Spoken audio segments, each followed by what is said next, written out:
स्वाभिमान की ऊंचाई और तराई की उर्वरता, ये तीनों एक साथ फलती फूलती हैं। याद करिए, चंदन चौकी और उसके आसपास जो दर्जनों थारू बाहुल्य थारू गांव है,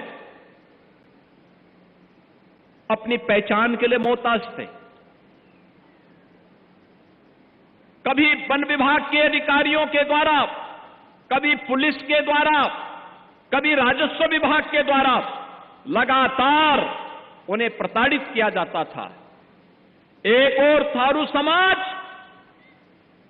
जो अपना इतिहास शौर्य और वीरता के इतिहास के साथ जोड़ता है, गर्व से कहता है कि हम महाराणा प्रताप के वंशज हैं। एक तरफ हमारा थारू समाज गौरव से कहता है कि हमारे पूर्वजों ने महाराणा प्रताप के साथ मिलकर के हल्दी घाटी के युद्ध में योगदान दिया था, और दूसरी तरफ वो अपनी पहचान के लिए मोहताज था। यहां पर आज का दिन महत्वपूर्ण इसलिए भी है, आज का दिन महत्वपूर्ण इसलिए भी है जब हम ये अधिकार पत्र देने के लिए आए हैं, महाराणा प्रताप के इन वंशजों को उनका अधिकार देने के लिए आए हैं, तब मैंने इस बात के लिए भी बधाई देता हूं कि कल 12 अप्रैल को अपने शौर्य और पराक्रम के लिए विख्यात महाराणा सांगा की जयंती भी है। तो महाराणा सांगा की जयंती के एक दिन पहले आपको यह अधिकार मिलना आपकी इस गौरवशाली यात्रा को आगे बढ़ाने की डबल इंजन सरकार की ही ताकत हो सकती है और उसी की स्पीड हो सकती है। बहन और भाइयों, वहीं दूसरी ओर पूर्वी उत्तर प्रदेश से आए हुए वे लोग जिन्होंने देश की आजादी के लिए अपना सब कुछ खोया, ब्रिटिश कालखंड में इनके अधिकार बाधित कर दिए गए, इनकी जमीनों पर ब्रिटिशर ने कब्जा कर लिया, इन पर यातनाएं दी, किसी को काला पानी की सजा दी, किसी को फांसी की सजा दी, किसी को बिना सुनवाई देश निकाला कर दिया। जैसे तैसे वे लोग देश की आजादी के बाद मुक्त हुए।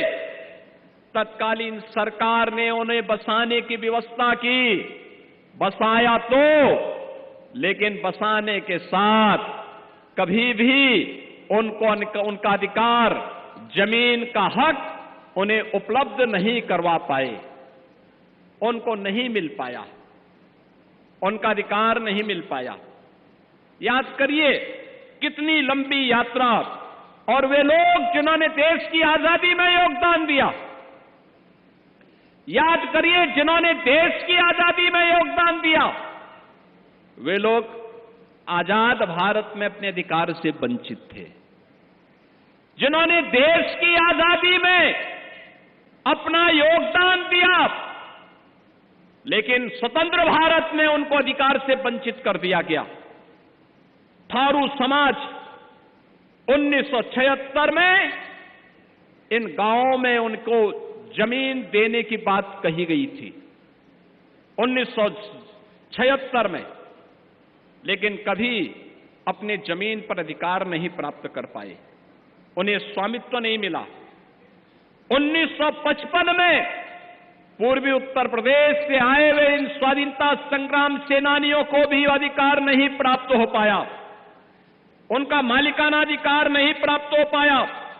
याद करिए 70 साल और 50 साल की इस यात्रा को याद करिए। पिछली सरकारों में संवेदना का भाव था, अपने परिवारवाद से ऊपर उठ पाते तो इन थारूओं के बारे में, पूर्वी उत्तर प्रदेश से आए हुए निवासियों के बारे में, स्वाधीनता संग्राम सेनानी के आश्रितों के बारे में सोच पाते। लेकिन जिनको समाज को बांटने से फुर्सत न हो, जिन्होंने सदैव बांटने का काम किया हो, जिन्होंने शासन आपके हकों पर, आपके संसाधनों पर डकैती डालने का काम किया हो, उनसे ये उम्मीद करना उनसे ये उम्मीद करना कि वे आपको आपका अधिकार दिलाएंगे, कभी नहीं दिलाते, कभी नहीं दिलाते। आपकी पहचान को तो वे समाप्त करने के लिए उतारू थे। याद करिए, आपका अधिकार तो नहीं मिल पाया, लेकिन आपके सामने, आपके नौजवानों के सामने पहचान का संकट जरूर खड़ा किए थे।